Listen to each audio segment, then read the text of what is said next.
Bismillahirrahmanirrahim. Assalamualaikum warahmatullahi wabarakatuh. Selamat pagi anak-anak ibu semuanya. Bagaimana kabarnya hari ini? Sehat? Ya, alhamdulillah kalau semuanya sehat. Sebelum kita mulai pembelajaran pada pagi hari ini, alangkah baiknya kita berdoa terlebih dahulu. Berdoa mulai. Berdoa selesai. Nah, sebelumnya ibu akan absen terlebih dahulu. Siapa yang tidak hadir hari ini? Hadir semuanya. Ya, baiklah kalau semuanya hadir. Tidak bosan-bosannya ibu ingatkan bahwa pada saat ini kita berada pada masa pandemi COVID-19. Oleh karena itu, jika anak-anak ibu nanti mau keluar rumah, jangan lupa untuk selalu pakai masker, kemudian cuci tangan pakai sabun dan hindari kerumunan. Baiklah, apakah masih semangat mengikuti pembelajaran daring pada pagi hari ini?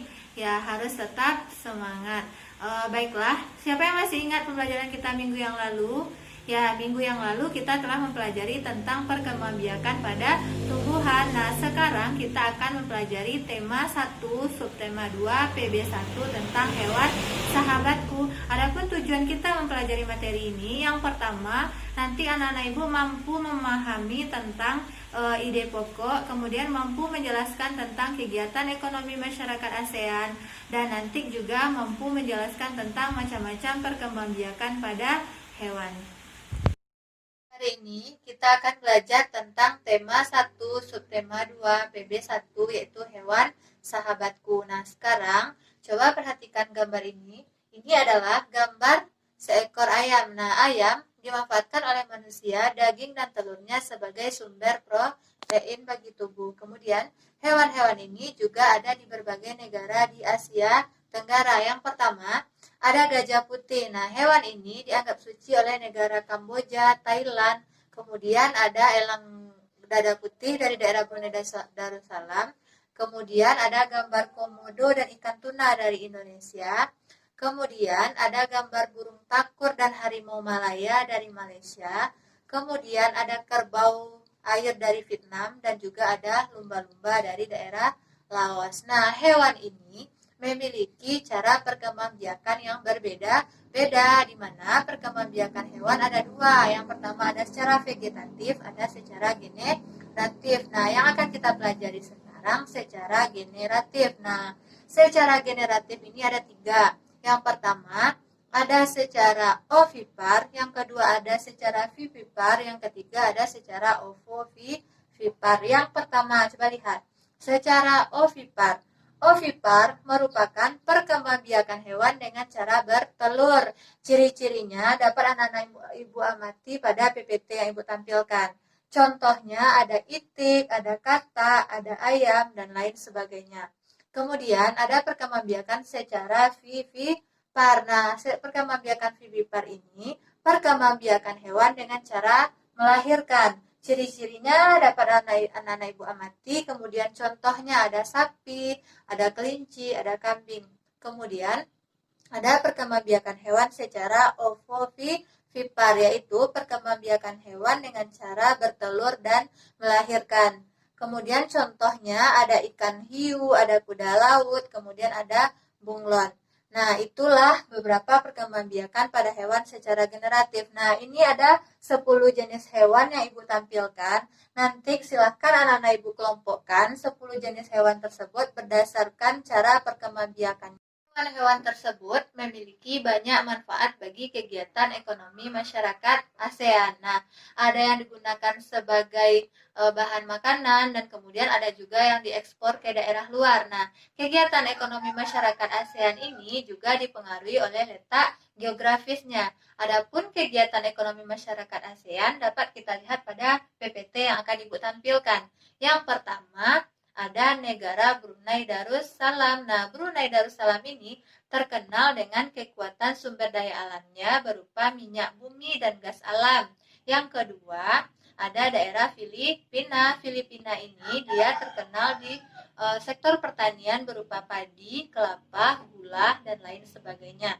Kemudian ada Indonesia. Nah, Indonesia ini dia kaya akan sumber daya alam yang diekspor berupa minyak dan gas bumi, kemudian tekstil dan lain sebagainya. Kemudian ada Kamboja. Kamboja ini hasil pertaniannya berupa padi dan karet.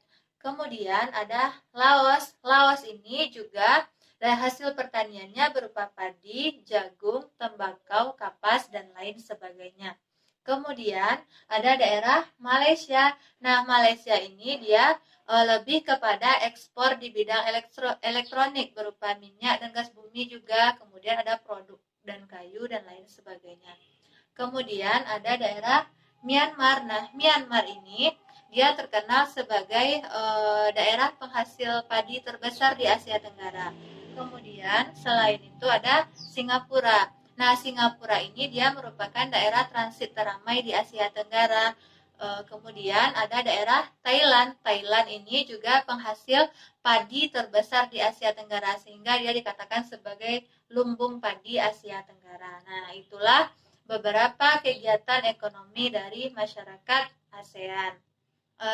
Minggu lalu telah mempelajari tentang ide pokok. Nah, ide pokok merupakan gagasan utama dari suatu paragraf. Nah, ide pokok itu ada terletak di awal, ada terletak di tengah, dan ada terletak di akhir. Nah, kali ini Ibu akan membacakan sebuah teks laporan. Silahkan nanti teks laporan tersebut ditemukan ide pokoknya masing-masing paragraf tersebut. Sekarang, coba dengarkan teks laporan yang akan Ibu bacakan. Nanti temukan ide pokok dari paragraf yang Ibu bacakan tersebut. Bebek adalah unggas yang hidup di darat tetapi menyukai perairan. Penduduk Indonesia banyak memanfaatkan daging dan telur bebek untuk kebutuhan sehari-hari. Bulu bebek tidak pernah basah meskipun ia berenang dan menyelam. Hal itu karena bulunya memiliki kelenjar minyak. Lapisan minyak berguna untuk membuat suhu bebek tetap hangat di malam hari. Nah, itu adalah 2 paragraf dari teks laporan. Silahkan nanti anak-anak Ibu temukan ide pokok dari 2 paragraf tersebut. Nah, paham kan? Kalau paham, mungkin hanya itu pembelajaran kita pada pagi hari ini. Dapat kita simpulkan bahwa perkembangbiakan pada hewan ada 3, ada secara ovipar, ada secara vivipar, kemudian ada secara ovovivipar. Kemudian ide pokok adalah gagasan utama yang terdapat dalam sebuah paragraf. Kemudian masing-masing negara di Asia Tenggara memiliki kegiatan ekonomi yang berbeda-beda. Nah, itu pembelajaran kita pada pagi hari ini. Untuk lebih menambah wawasan anak-anak Ibu semuanya, silahkan nanti kerjakan pelatihan di LKS halaman 60 sampai 62. Nanti dikerjakan di buku tugasnya dan dikumpulkan melalui WA pribadi Ibu nanti. Nah, demikianlah pembelajaran kita pada pagi hari ini. Ibu akhiri dengan Assalamualaikum warahmatullahi wabarakatuh.